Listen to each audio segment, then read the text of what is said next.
Praise the Lord, ஹல்லேலூயா. இயேசுவின் நாமத்தில் உங்களை வாழ்த்துகிறேன். உங்களை அன்போடு இந்த காலை உடன்படிக்கை தியானத்திற்கு வருகிறேன். எல்லாருக்கும் ஸ்தோத்திரம். நல்லா இருக்கீங்களா? And you most welcome to the govern of the day. And today is 5th September 2025 Friday, வெள்ளிக்கிழமை. எழுப்புதல் சுகமளிக்கும் ஆராதனை மாலை 8 மணிக்கு இருக்குது. முடிந்தவங்க வாங்க. நிச்சயம் ஆண்டவர் இடைப்படுவார், பெரிய காரியங்களை செய்வார். சரி, தொடர்ந்து அந்த லெகியோன் சம்பவத்தை பார்ப்போமே. அசுத்தாவி அவனை விட்டு ஓடி போகிறது. இயேசு கட்டளை எடுக்கிறார், பன்றிக்குள்ளே நுழைகிறது. அடுத்தது என்ன நடக்குது பார்ப்போமே. அது மார்க் சாப்டர் 5 verse 15. மார்க் 5:15. இயேசுவினிடத்தில் வந்து லெகியோன் ஆகிய பிசாசுகள் பிடித்தவன் வஸ்திரம் தரித்து உட்கார்ந்து புத்தி தெளிந்திருக்கிறதை கண்டு பயந்தார்கள். புத்தி தெளிந்திருக்கிறதை கண்டு பயந்தார்கள். Then they came to Jesus and saw the one who had been demon possessed and had the legion sitting on a cloth and in his right mind, and they were afraid. ஐயா, தெளிந்த புத்தி உள்ளவனாக இருக்கிறதை பார்த்து பயப்படுகிறார்களாம். முன்பு நீ பயந்த, அவன் பிசாசு பிடிச்சிருந்து பயங்கரமானவனாக இருந்தான், எண்ணத்தாலே அவனால் கட்டி போட முடியல. ஆனால் லெகியோன் என்பது பல ஆயிரம் பிசாசு உள்ள அந்த வலிமை, அவனால் ஒன்றும் பண்ண முடியல. அவ்வளோ மோசமான ஒரு அசுத்தாவி. உலகத்தில் அந்த மாதிரி அசுத்தாவிகள் இருக்கிறது. இயேசுவின் நாமத்தில் தான் அவைகளை நாம் துரத்த முடியும். ஆமாத்தான்களே, சில பிசாசுகளை சாதாரணமாக விரட்ட முடியாது, போய் வரும்.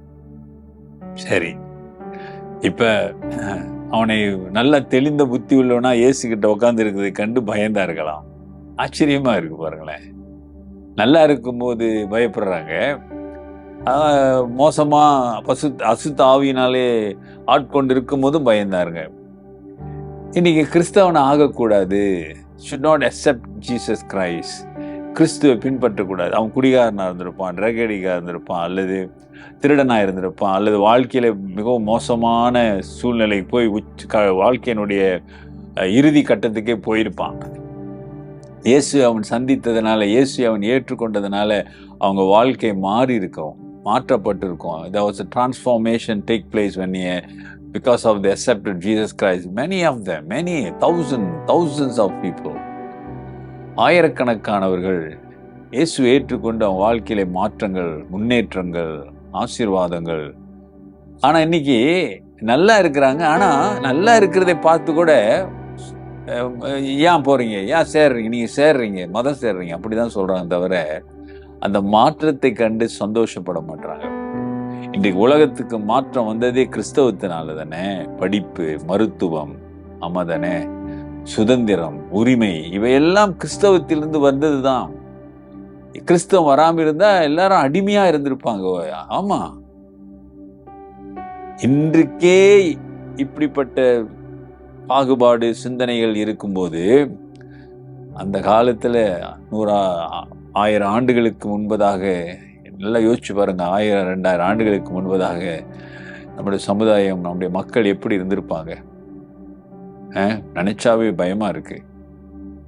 ஆனா அவையெல்லாம் தாண்டி கிறிஸ்துவுடைய அன்பை உணர்ந்து இன்னைக்கு ஒரு பெரிய தெளிந்த புத்தி உள்ளவர்களாக அந்த மனிதன் பிசாசினால ஆட்கொண்டு மிகவும் மோசமான நிலையில அவன் உயிர் போக வேண்டிய கட்டம்.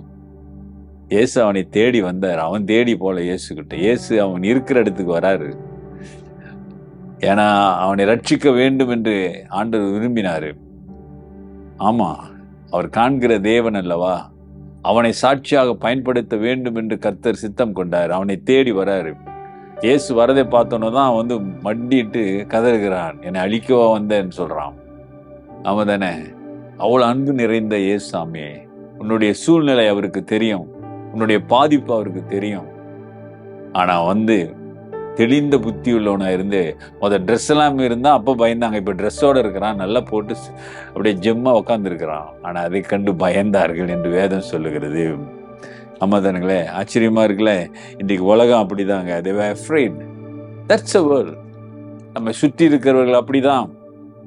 வாழ்ந்தாலும் மகிழ மாட்டாங்க.